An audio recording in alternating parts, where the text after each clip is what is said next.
Hello, everyone. My name is Al, and I'm recording this to kind of provide a chronicle of my experience with my bariatric surgery. Now that I've survived the Mayan apocalypse, I'm due to have my bariatric surgery tomorrow, January 16th, 2013. Start off with a few statistics. I'm 268 pounds when I started with the Brookhaven Bariatric and Wellness Program. I'm now on the induction diet and I've lost 23 pounds, so I'm down to 245 before my surgery tomorrow. And I'll admit it, I'm an overeater. I've been on a lot of different diets over the years, diets like Atkins and Weight Watchers. And while they are effective, they also don't help me in the sense that because I overeat, with Atkins, you can eat an enormous amount of food and still lose weight. So it doesn't change the underlying problem. So I'm using the procedure as a tool to help me not eat as much. And then the program at Brookhaven Bariatric and Wellness is really there to help support me down the road as well. So I'm looking for the full, complete thing. Now, one of the reasons why I'm doing this is not because of the weight so much, because I'm a big guy, but I'm not considered excessively obese or morbidly obese. It's the comorbidity issues that I'm basically dealing with. 10 years ago, I was diagnosed with high lipids and went on Lipitor and have been on it for 12 years, or actually 10 years now. 6 years ago, it was impaired glucose, which is now full-fledged diabetes, and I have to either up my meds again or start thinking about insulin to supplement my program. And just last year was hypertension. So not superly hypertension, but was on the low end of the high kind of scale, and now I'm on the high end of the low scale. So it's just these things piling up, and the family history. My mother had diabetes, had diabetic neuropathy, so she had no feeling in her feet, had a lot of problems with wounds, taking forever to heal. None of her brothers made it out of their 50s. One uncle had diabetes, died of a stroke at 56. My mom's dad died at 56 of a heart attack. My dad's mom died of a stroke related to diabetes. So I have a really, really bad gene pool to start with. And with 3 daughters, I guess I want to be able to walk my daughters down the aisles at their weddings, because my uncles weren't able to do that. One of my other mother's brothers died when he was 29 of a heart attack. So, I'm severely worried about not being around there for him. I want to be a grandfather. I'd like to be able to play with my kids on the front lawn and not be one of those grandpas where it's like, watch out for Pop-Pop's feet. So that's kind of the reason why I'm doing this. I've elected to have the vertical sleeve gastrectomy. I looked at the lap band, and because of my job, I travel a lot with my job. I was nervous about, being in some far reaches of Latin America or secondary cities in Eastern Europe, and then having a problem, a blockage, and not being able to have the medical care I need to correct that issue, or even worse, being at 30,000 feet, correct? So I looked at the bypass. I thought that was a little too aggressive for my particular situation. I wasn't so severe that I needed that yet. And I felt that the vertical sleeve gastrectomy, fit best.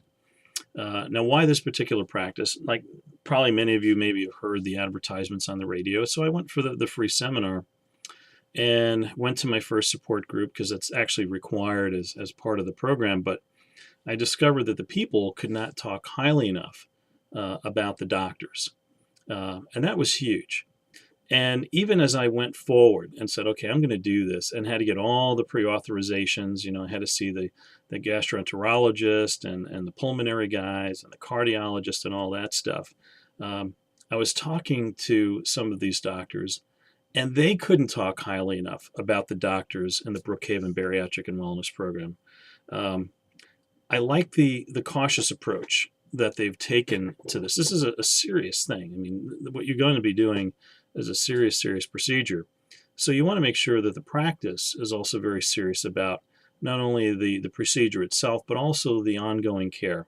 And that's what I found in abundance with this particular practice. So the cautious approach, vertical sleeve gastrectomy has been out there for a while. And Dr. Sapala basically wanted to make sure that this thing was a proven technique. So it's been out there for about 15 years now. He brought in Dr. Anoush a few years back. Dr. Anoush is the laparoscopic guy. He does all of the lap bands and assists on all of the other procedures with Dr. Sapala. But the vertical sleeve was something that he had done in his old practice. And just to make sure that the initial vertical sleeve gastrectomies in this practice went well, they actually brought the head of the bariatric practice in the hospital where Dr. Anoush used to practice down here to Brookhaven to make sure that these initial procedures went very smoothly. And that's what's happening with me tomorrow. I had no question about the competence of Dr. Anoush. He's done these procedures many times. But it's that level of cautiousness. And they're also a very inventive practice as well. The fact that Dr. Sapala actually has a patent to his name and the way that he performs his bypass surgery. So they're innovators as well as taking a practical, cautious approach to this and not rushing in to this to solve everyone's problems. This is a tool that's going to help me stop the overeating. I physically will not be able to overeat. I've never had a problem eating the right foods. I just couldn't stop eating the right foods, or the bad foods for that matter. So, the procedures tomorrow, I'm on full liquids diets today, hoo-hoo. Just enjoying that a whole bunch.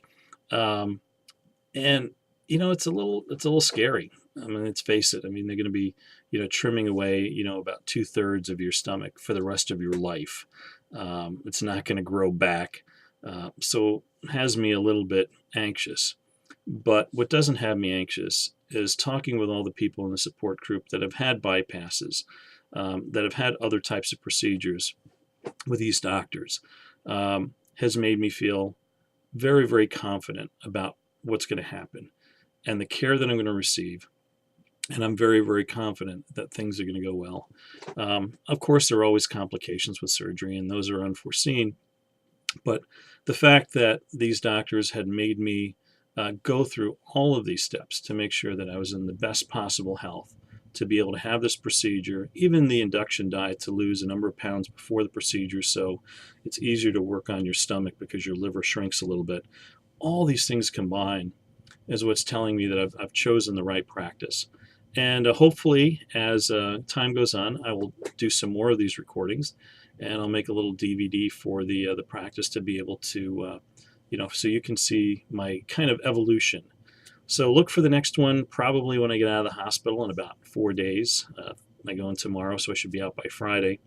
And I'll let you know how things go. But for right now, I'm prepared as well as I'll ever be. Sure, I'm nervous. It's a big deal. But I'm also kind of looking at it as the next step in the rest of my life. Anyway, that's it for now. Put it this way, there are tougher things that I have to deal with, and one of them is being a Bills fan living on Long Island. So not much tougher than that. So anyway, guys, take care and good luck if you're having a procedure, and if you're just looking at potentially having the procedure, you've come to the right place. Thanks.